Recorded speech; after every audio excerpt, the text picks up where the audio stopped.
সুপ্রিয় দর্শক, আজ আমাদের মাঝে উপস্থিত রয়েছেন কালিনারি আর্টিস্ট ও রেসিপি রাইটার জেবুন্নেসা খান। শুভ সকাল আপু, কেমন আছেন? আলহামদুলিল্লাহ, আপনি ভালো আছেন? জি, আমি বেশ ভালো আছি, ধন্যবাদ আপনাকে।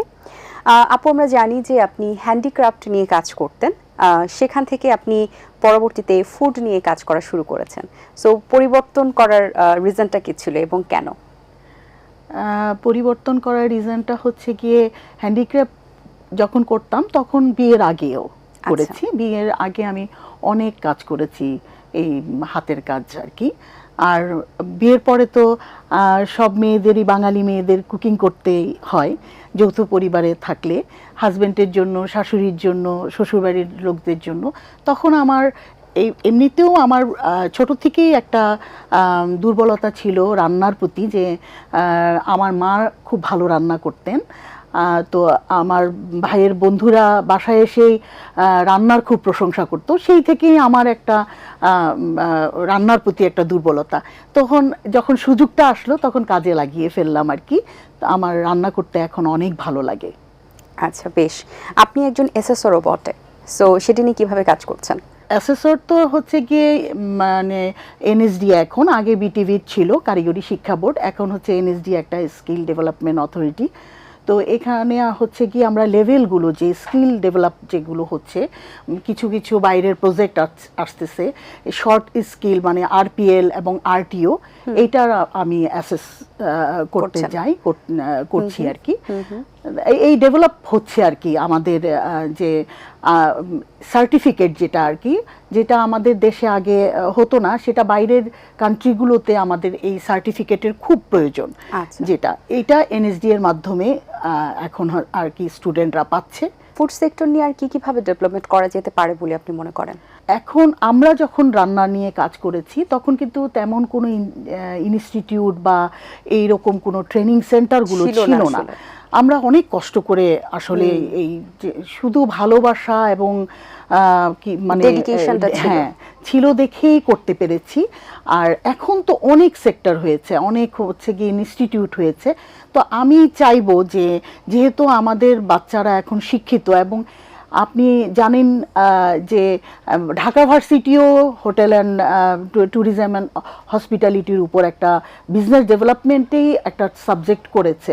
তো আমাদের দেশ চাচ্ছে, আমাদের দেশ এই সেক্টরটাকে ডেভেলপ চাচ্ছে। তো এখন এই সেক্টরটা ডেভেলপ হবে কিভাবে?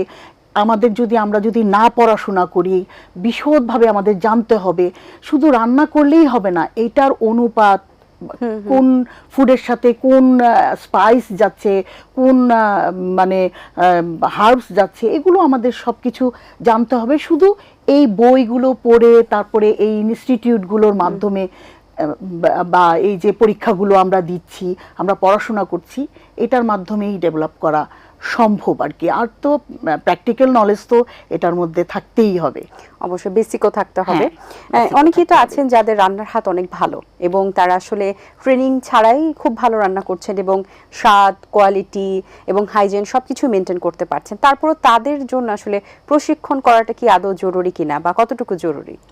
আমি প্রশিক্ষণটাকে অবশ্যই অনেক বেশি ইম্পর্টেন্ট দিচ্ছি, কারণ প্রশিক্ষণ না নিলে আপনি এই ভেজিটেবলটার সাথে এই স্পাইসটা গেলে যে আপনার কতটুকু হাইজিন হবে, বা আমি মশলা অনেক বেশি দিয়ে দিলাম।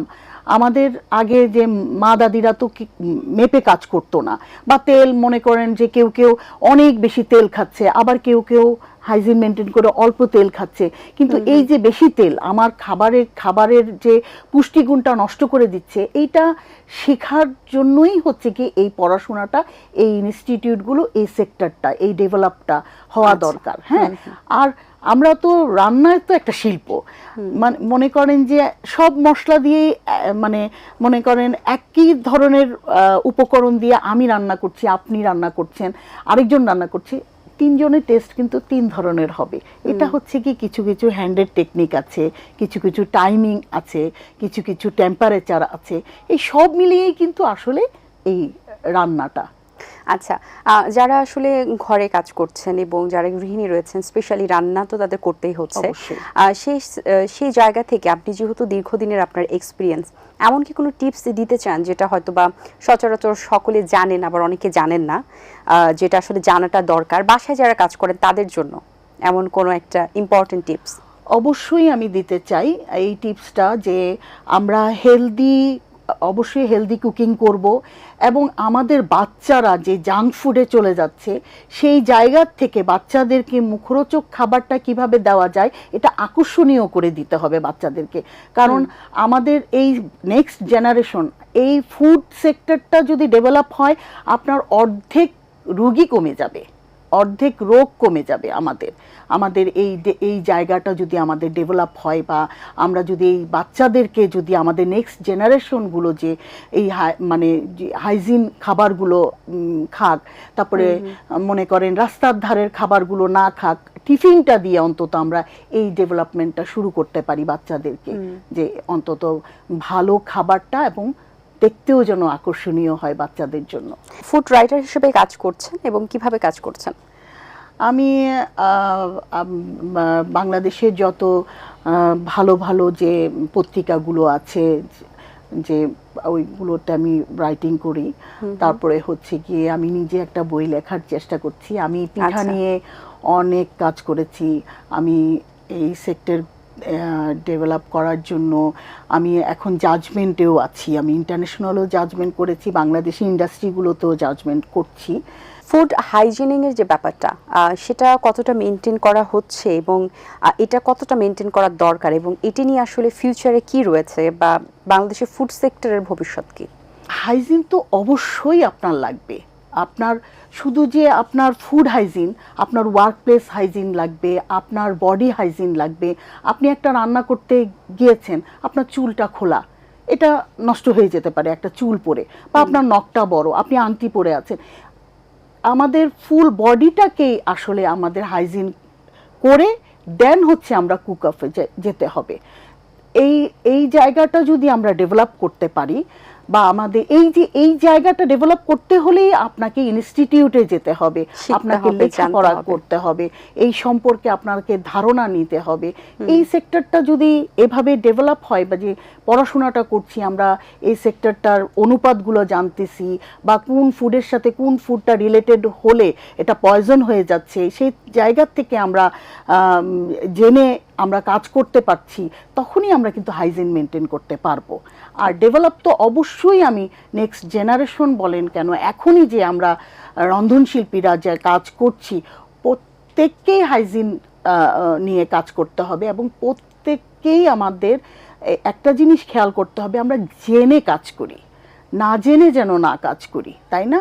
এটা হচ্ছে একটা শিল্প। একটা তুলি দিয়ে যেভাবে আঁকলে যেমন একটা অন্য চিত্র হয়ে যায়, একটা চিত্রের মধ্যে একটা রঙের এদিক সেদিক হলে যেন রংটা অন্য কথা বলে দেয়, সেই রকমই আপনি একটা স্পাইস থেকে যদি আরেকটা স্পাইস না জেনে যান, তাহলে কিন্তু আপনার খাবারটাও নষ্ট হয়ে যাবে, আপনার ফুড কোয়ালিটি নষ্ট হবে, ফুড হাইজিন নষ্ট হবে, ফুডের সবকিছু নষ্ট হয়ে যাবে। আমি এই নেক্সট প্রজন্মকে বলতে চাই যে আপনারা শিখে জেনে বুঝে আপনারা আসেন। আপনার মা রান্না করলো, দাদি রান্না করলো, সেই দেখে আপনি চলে আসেন, অবশ্যই আসবেন, আপনি সেই ক্ষেত্রে আসবেন, আপনার প্র্যাকটিক্যাল নলেজ থাকতে হবে। কিন্তু বাট এই জায়গাটা যখন ডেভেলপ হবে তখনই আমরা রোগ মুক্তি পাবো। সামনে তো রোজা, সো রোজাকে ঘিরে তো সবারই একটা পূর্ব প্রস্তুতি থাকে, স্পেশালি নারীদের আসলে বাসার সব কাজগুলো করতে হয়। কি টিপস থাকবে আসলে রোজাকে নিয়ে? আমি অবশ্যই, আমরা যেহেতু বাঙালি, আমরা কিন্তু অনেক বেশি ভাজা পোড়ার দিকে চলে যাই। তো যদিও আমি বলবো না যে ভাজা পোড়া খাবেন না, এক মাস যেহেতু আমাদের এটা আল্লাহর তরফ থেকেই আমাদের বডিতে মানে মনে করেন নিয়ামত, একটা এটা খাবার একটা অটোমেটিক্যালি একটা ইচ্ছে চলে আসে। তো আমি বলবো যে খেলেও আমার লিকুইড যেমন জুস, যে সালাদ, যেন আমার ওই ফুডের যে ইয়েটা আছে যেটা, ওইটা যেন নষ্ট হয়ে যায়, আমি যদি একটু জুস খাই, তারপরে বেশি সালাদ খাই, যে আমি যেমন সালাতের মধ্যে অনেক ফাইবার আছে যে ফুডগুলোর মধ্যে, আমি যদি ওইটা খাই তাহলে আমি অন্তত কোষ্ঠকাঠিন্য আমার হবে না। তারপরে আমি যদি বেশি পানি খাই বা জুস খাই তাহলে আমার স্কিন নষ্ট হবে না, তারপর আমার চুল পড়বে না ভিটামিন ই যুক্ত খাবারগুলো খেলে। তো আমি চাইবো যে প্রত্যেকে খাবার আপনি খাবেন, মুখরোচক খাবারটা আপনি খাবেন, কিন্তু লিমিট করে খাবেন, আর তার পাশাপাশি আপনি এইগুলো খাবেন, এবং প্রত্যেক দিন খাবার মেনুতে মানে সুষম খাদ্যটা রাখতে হবে, রাখার চেষ্টা করাটা।